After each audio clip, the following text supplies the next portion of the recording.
Welcome back, guys. We're at it again. Yes, that's right. I have changed the podcast name yet again. Third time is a charm. Talking Taboo with Tara.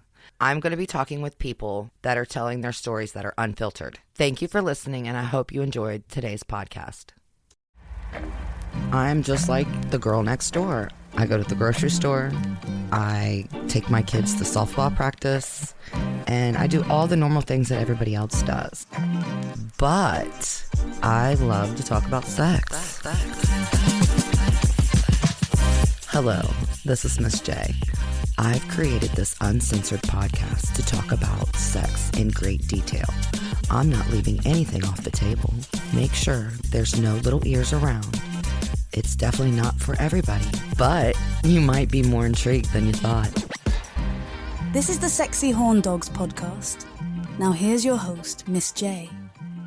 Hello, Sexy Horn Dogs. This is Beth. She is in the lifestyle of BDSM, and we are going to get into that today. What does submissive mean to you?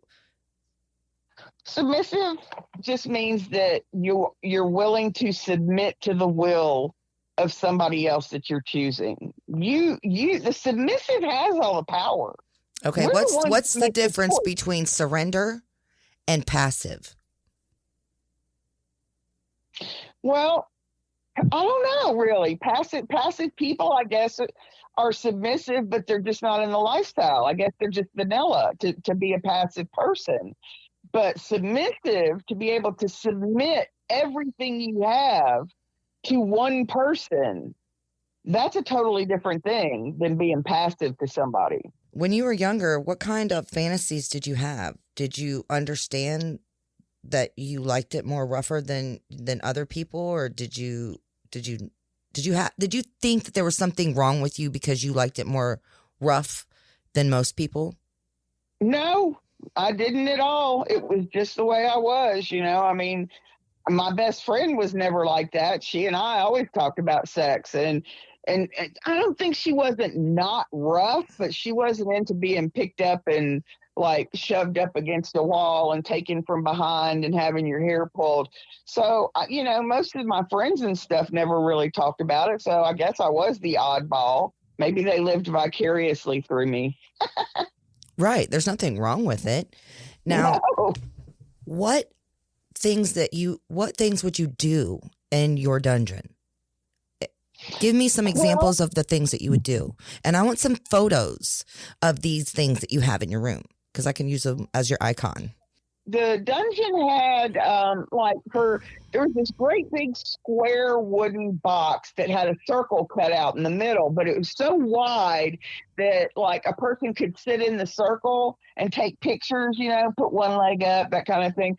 But when you rolled it around, the dowel rods were there, the rods that you used to hook up. So there were rods at the top, there were rods down the side, and rods down the bottom.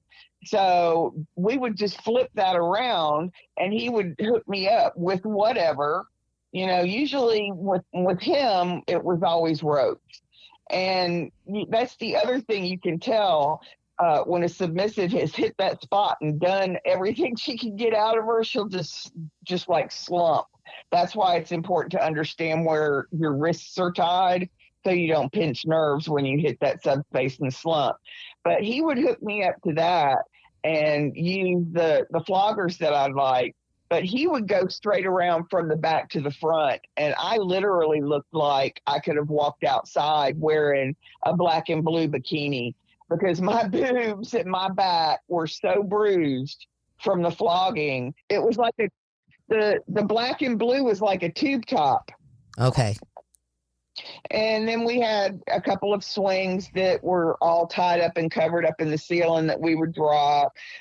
We had a St. Andrew's cross that was just behind a whole bunch of stuff, which is just the big X. And you can get hooked up different ways to that. Those were the three big things that we had in there. But a lot of our stuff was just done in the bedroom or the bathroom. Okay. Do you ever feel like your master went too far? Nope. Not once. Okay. That's why I left him, and that's why I said I don't think I'll ever find another one like him. How do you respond when people say the BDM lifestyle is just an act, or it's a a circle of abuse. Do you think that I'm they're sorry right? for them. I'm sorry for them, to feel that way. I mean, I don't know. Maybe they've got some deep, dark down part of them that is interested, and that's why they say what they say. I don't know, but I never backed away from telling people what it was and what I was and who I was. And if somebody asked me if we were out and I walked behind him, it just, every little thing was dedicated to him. So people can say what they want to say, but I guarantee you I had a better relationship with him over 20 years than I've seen my friends and family have with their relationship. Right. Do you think the BDSM lifestyle changed you? No, not really. I think that it allowed me to fall in love in a way that I never thought was possible. But I don't think it changed who I am, because I've had these desires and wants and needs and stuff pretty much since I was 15. But I don't believe that I ever would have found the kind of love that I found with him any other way. So if people wanted to learn more about the BDSM kink or lifestyle, where do you recommend them find it or look for it at? Like I said, that BDSM test is the first thing that should be done, because then it's going to tell you what your strongest kinks are, and whatever they come up as, that's what you need to research. But you just need to get online and read everything you can.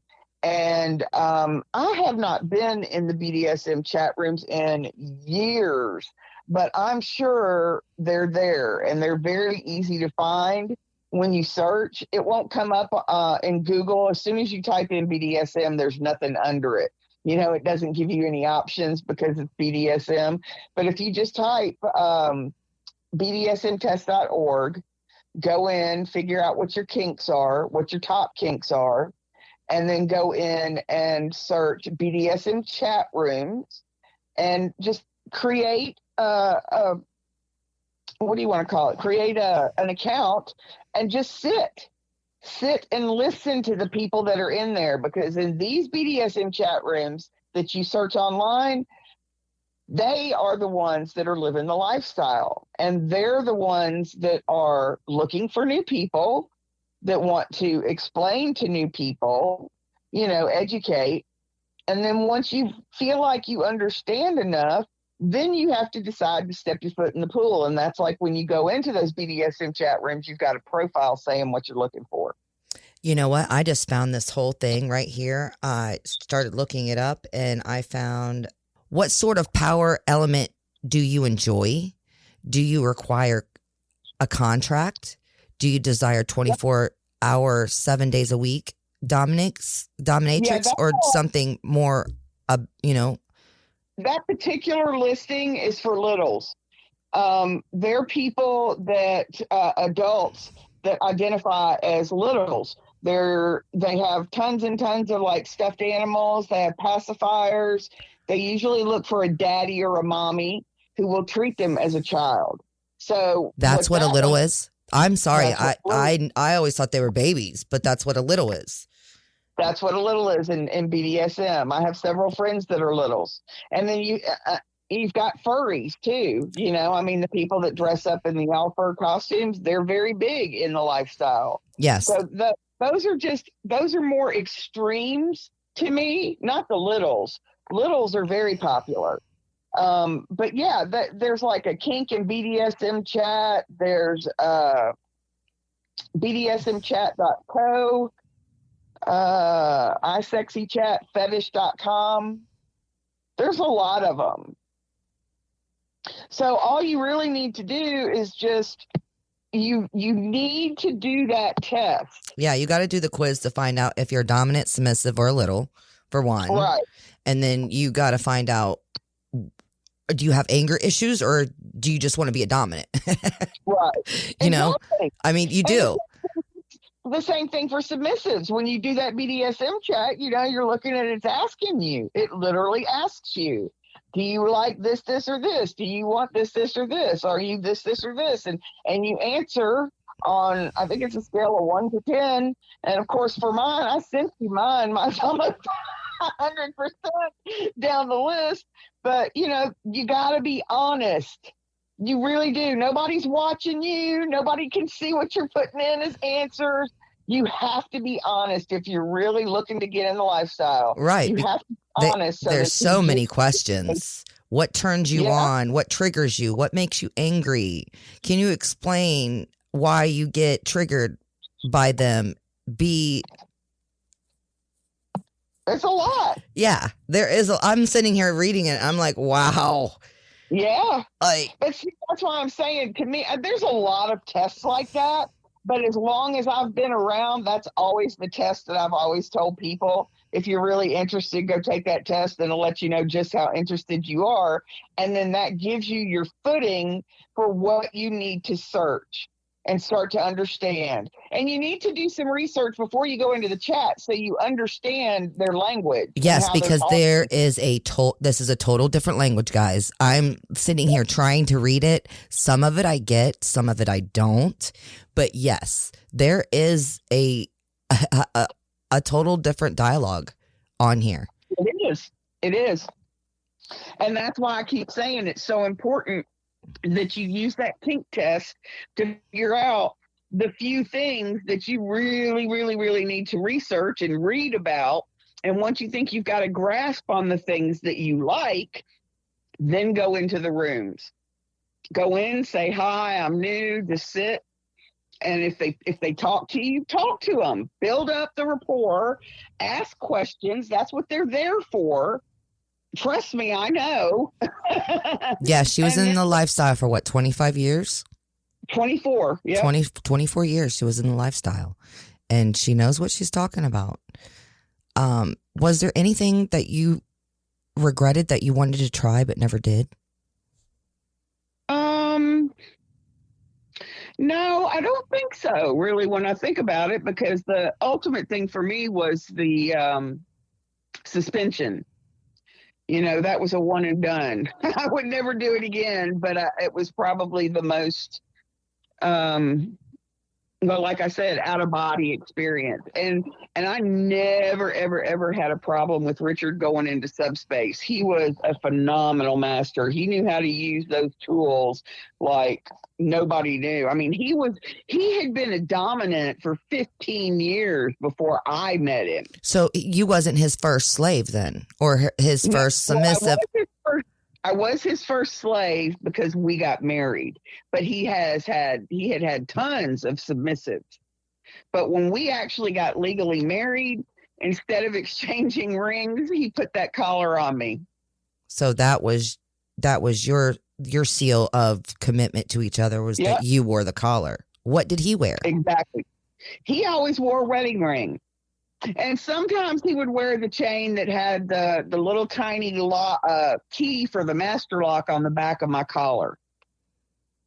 It was locked on. I couldn't take it off. He would have to be the one to take it off. He would have to use the key to unlock that little master lock and then be able to unhook the whole belt thing. Oh, wow. So it was always locked? I mean, you always said you never wanted to take it off. You know, you showered with it. You went to the pool with it. Like, you went swimming with it. I did. You never took it off, and you never wanted to. That's how devoted to this relationship you were. It's like your wedding ring. You never want to take it off. It took me almost 6 months after he passed to take it off. When did you learn about this lifestyle? How old were you? It was, let's see. I was probably in my late 20s, early 30s. Okay, what was your first sexual experience with this stuff, with the BDSM? I actually had been dealing with a couple that was also on AOL who also knew my master, and I flew down to Florida to scene with them. There was no sex involved. He flew me down to Florida, and the two of us scened with him. But when there's no sex, we had people over all the time. we did plays and play scenes, and there were anywhere from an extra person to 4 extra people with us many, many times, but I never had sex with anybody. Did you have sex with your And that's master? another thing, because of him, yeah. But you had sex with your master. Yes. Okay. Okay. I wasn't able to with them. So your master was the person that got you into this lifestyle, and the person you married, and the person you continued to spend the rest of his. Pretty much, yeah. Oh wow. Okay. And you know, the pictures that I sent you, it's funny. There's very few pictures that I ever have my hair down, and even now, after he's passed and the whole 9 yards.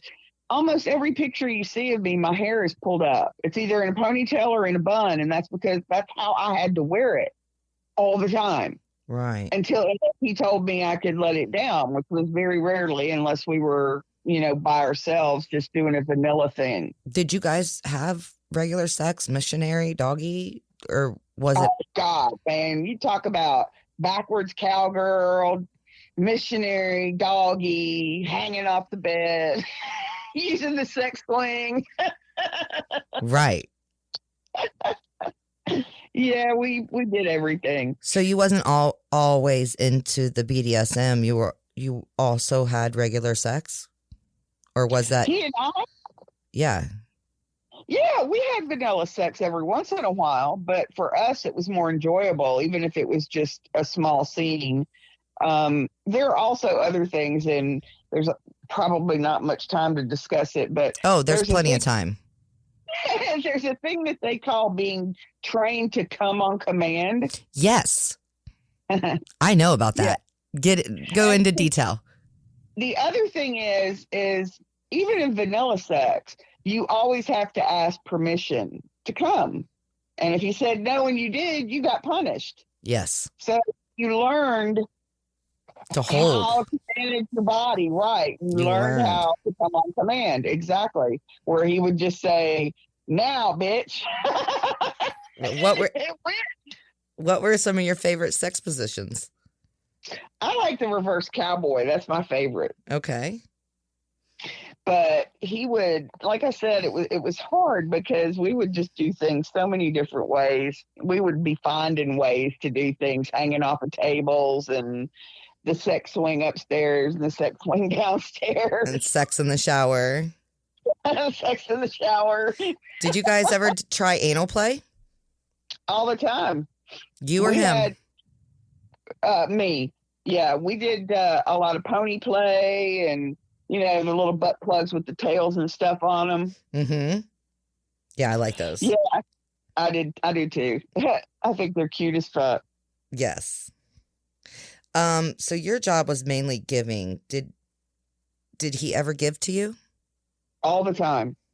He always took care of me. Oral? There was everything. So you were. Would take care. Not only were you the submissive one, but he was very much a pleaser then. Yes. That's part of him taking care of me. I mean, there would be times that there wasn't that. He just wanted to come and do what he needed to do and leave. And that was the way it was. But yeah, he was always, that's how he carried me out of subspace. It's just amazing. It's like I keep saying, it all rolls back into that trust and the level of trust that you have with that person to take you all the way out there, but then to hold and cuddle you and love you and make love to you and bring you back. Correct.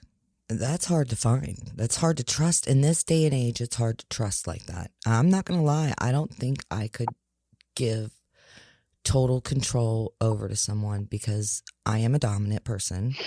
I do like to have control, but I also like to be submissive. Yeah, I do like to be submissive. Yeah, I do like to be submissive. I like a man to take control over me, which is hard to do because I always am in control. So it's hard to take control over me, but you got to have enough, I don't know, you got to have my trust for me to do that. Yep. And you ain't never going to find that kind of trust in a vanilla relationship, sweetheart. No, probably not. That's why it's very hard for me to see people not understand the level of trust that's built and how beautiful that is and what that makes that relationship. We just happen to have kinky sex. Right. And it's amazing that you found someone that you could trust like that. I just don't know if I could. I mean, I know I never will again. That's why I'm not even out there looking. I'm done. Right. Do you like having sex? Do you like being choked during sex? I'm sorry, I said that wrong. Do you like being choked during sex? I don't think that was anything he was ever into, so I never really got involved with that. I am not into not being able to breathe. Now, I am all about sensory deprivation. Blindfold me, ball gag me, put headphones on me, whatever. But I don't think that I would ever do that. And he never asked me to do that. Okay, to explain to the audience, sense deprivation is basically where you're blindfolded, you're gagged, you can't hear, you can't talk. The only other sense you have is smell. And let me tell you, that is the absolute most erotic way to have sex, because you don't know what's fixing to come. You can't hear where he's at. You don't know if he's in front of you or behind you. You can't see what he's doing. He may pull a feather out, run that straight across your back, and then run a cat of nine tails the other way. You just don't know. And what is a cat nine tail? People don't know what a cat of nine tail is. Also like a flogger. It has the large handle. It's usually a leather handle at the end, and it's got 9 tiny ropes on it. Which is basically, in our world, a whip. It's a kind of whip. Yes. I mean, we use bull whips. Right. We use regular whips. We use riding crops. We have custom made riding crops. But paddles. Yes. Paddles. Yes. Yeah. Oh, hell yeah. I have them too, girl. Yeah. I have the swing and the paddles, the whips. Yeah. His way of really getting me would be to make me use the remote controlled egg. And we'd go out to a restaurant or something, and he'd buzz that bitch, and right when a waiter or somebody was there. Mm-hmm. To make it really hard for you to talk. Yeah, well, you couldn't. I'm not allowed to. I wasn't allowed to make a face. I wasn't allowed to do nothing. So it had a remote control, or it had a... So he was using it remote control-y underneath the table? Yes. What other kinds of things would you guys do? Like I said, it's just a seriously committed, bonded relationship of people that just like kinky sex or kinky other things. Like I said, there's a lot of people that are into the knives, the blades, like me, fire play, wax. And you guys had sex with not had sex, but you guys had other people involved with your BDSM. There was no sex involved, but there was definitely kink play, correct? Oh, yeah. I think the most we had one time was 6. But it was also because Richard was very well known. And he was also very well known for his shibari and his flogging abilities. So people would want to come over. And I mean, we had people fly in from Maryland and Florida and Utah. I mean, just because of him. Because they wanted to be flogged or beaten or whatever by him, because he did it so beautifully. It was an art. It was an art. You took the words right out of my mouth. It was an art to him. Yes. Yep. Did you guys do sex in public? Did you guys have sex parties, swingers clubs? I mean, obviously you never had sex with anyone else, but did he? No, we never did. We always seen, but we never slept. We never had sex with. You guys were into voyeurism. You like to watch. Yeah. Oh, and trust me, there's plenty of parking garages out there that we were in too, I think. Right. Now, what kind of sex toys? One of our more favorite things was the parking garage. Nice. What kind of sex toys would you guys use besides the floggers and stuff? Like, would you use dildos? You said the egg. So, yeah, the egg, sometimes, but the thing with me is that I would probably have a better orgasm off of the scening than actual vibrators or anything like that. You know what I'm saying? It was never, And again, of course, you're also put in the position of you can't have an orgasm unless you ask. And it's really easy to end a scene quickly when women can't really control it and you start using dildos and vibrators and stuff. Uh-huh. So it's always more for me. I have the better orgasms and always would prefer to have it be done with the actual flogs, whips, bull whips, Okay. knives. Now, we know the setting, we know the toys. What were you wearing? Usually nothing. So he would have you tied up or chained up or roped up with nothing on. Yeah. Oh yeah. So absolutely. you would always be naked. Absolutely. And I mean, there are even points at times through the house and stuff. There were times that I was required to be there naked, but I don't care. Did he take nude photos of you and things? Oh, we had all kinds of photos. That's why I said I'm devastated. And he was a professional photographer. So I lost so much.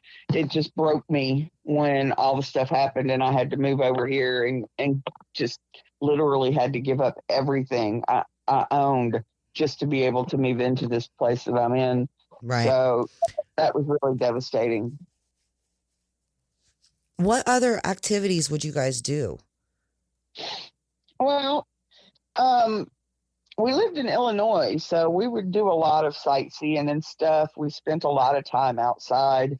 Of course, it was nothing but beans and corn around where we lived, but I worked. So during the day, I would be working till 7 or 8 o'clock at night, as he would too with the photography. And he would mostly just want to sing. But, you know, we would go to an occasional movie here or there, depending on what he wanted to do. But yeah, we had more people coming to us than we did going out.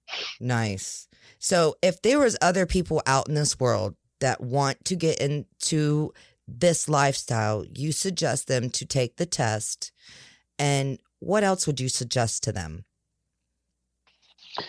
Basically what I'd said before, you got to know what you're looking for. You got to know what you're looking into, and you've got to be open-minded. That's the same thing. You'll have to be open-minded doing that test, and you've got to be willing to absorb the information, you know, and be willing to utilize the information that you're getting, and then go into those chats and find some people, start talking, and work your way in from there.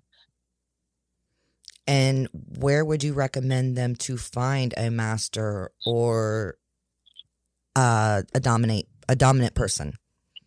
Believe it or not, you probably have better luck online than if you were doing it in person, because most of the people that put ads or stuff like that, unless you're someplace that has a dungeon, there's a lot of cities that have dungeons that you can go, and everybody that's there is some people are unowned, some people are owned. The dominants are there, masters are there. It's mostly like a club where people can go up on stage and sing, but you know, then again, you're also in a situation on having to show respect. And that was something that Richard, all the other dominants hate it, but Richard never ever made me show respect as you would show a dominant respect to any other dominant. If someone came up to me and had something to say or whatever, I could just tell them to fuck off. Most people can't do that. But because I was owned, I didn't have to show him the respect that he hadn't earned. I was going to say, was there a reason behind that? Yeah, and it's called being a brat. That's also in the list of kinks. There's a lot of submissives that want to come in with a dominant knowing that they're brats, where they're just, you know, they just kind of talk smack every once in a while, but still do what they're told to do. But there's a lot of dominants and masters that don't require their owned submissive or slave to respond to any other dominant. And if that dominant wants to scene with you, they have to get permission. And I would also recommend that you also do the different roles. Do the submissive, do the dominant, and see which one, or the little, see which one best fits you. Don't just say, oh, I'm a dominant, and in actuality, you're a submissive. Right, because you don't know what you're going to enjoy until it actually happens. Exactly. You have to take the test. You have to find out what you are and go from there. Right, and you have to really put your heart into it. If it's something that you really think that could be a possibility for you, then you have to put your heart into it and get all the information that you can get, so that when you start talking with people online, you can talk knowledgeably. Exactly. So and then learn more. Yeah, because it's a role play, but you got to be intelligent about it. You cannot walk into this lifestyle ignorant. You have to inform yourself. You have to inform yourself. You have to be very fluent in their language. Yes. Yes. And what else would you say? Just honest. You have to be honest with yourself. It's not going to work if you aren't. It really won't. That's the main thing, is you have to be open-minded and honest with yourself. And what are you willing to go for? What are your limits? What are not your limits? Yeah. Go on. That's another thing you could do, is you could go on to BDSM contract and search that. Open one up and you can see the listings of what would be in a contract. You can also be an unowned submissive or an unowned slave. You know, that's what you are. You're a submissive or you're a slave, but you can also be unowned and go into places and scenes and get with other dominants and whoever, because you don't. Or you could be a dominant looking for a submissive. Right. You don't own anybody. You don't have anybody collared. You can do pretty much whatever the hell you want to do. So when you figure out what it is that you want and what it is that you're willing to do, get one of those contracts. It'll tell you write down your limits. Exactly. Write down your hard limits, your soft limits. That contract will tell you everything, so that when you start looking for whoever, a dominant or a submissive, you're going to have that information in front of you where you can sit and talk to that person and say, okay, tell me what your hard limits are. Okay, well, like for me, a hard limit would be choking, just to say, okay? So you put that down. What would be a soft limit? A soft limit would be getting cut with a razor blade. That's not a hard limit, but it's a soft limit. Correct. And tells you everything that you need to know. And you can answer all those questions and figure out, put it with that BDSM test, and then start chatting and just chat. Like I said, I talked to Richard for 2 years before I ever went to see him. Wow. So, sometimes it works faster. Sometimes it takes longer, but I wholeheartedly believe you can find your soulmate online, because it happened to me. And I want everybody out there to know this, because so many people are ignorant to this lifestyle. They're ignorant to sex in general. It's so taboo. They don't want to talk about it, but I'm here to talk about it, and I'm going to talk about it, and people are going to listen to me. I know they are, because I have very interesting conversations. Yes, you do. I have dibbled and dabbled in the lifestyle. I wouldn't say that I'm submissive or dominant. I would definitely say I'm a switch. Yeah. Definitely. Because I'm both dominant and submissive, depending on the partner. And, there's switches that the dominant part of them owns a submissive, and they're owned by a dominant, believe it or not. See, now that I could get into. I really do. I think I could do that, because I want to be dominated. I do. I want someone to dominate me, because I'm always the one in charge. I'm always the one in power. So I would love for someone to dominate me, but I don't know if I could find the person that I could trust that much to dominate me, that I would give my whole heart, soul, and body to. Yeah. Like you would really have to show me and prove to me that I'm what you want. Yep. And that's what, let me tell you, I keep saying it, the submissives and the slaves, we have all the power, because we're the ones that make the decision to give ourselves to somebody. Correct. All right, Beth. Well, that wraps it up for today. I want to thank you so fucking much for coming on here, Sexy Horn Dogs.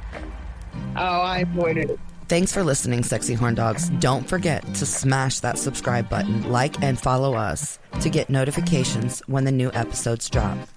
Not all views and comments that are in this podcast are endorsed by me. Thanks, Sexy Horn Dogs. This is the Sexy Horn Dogs podcast.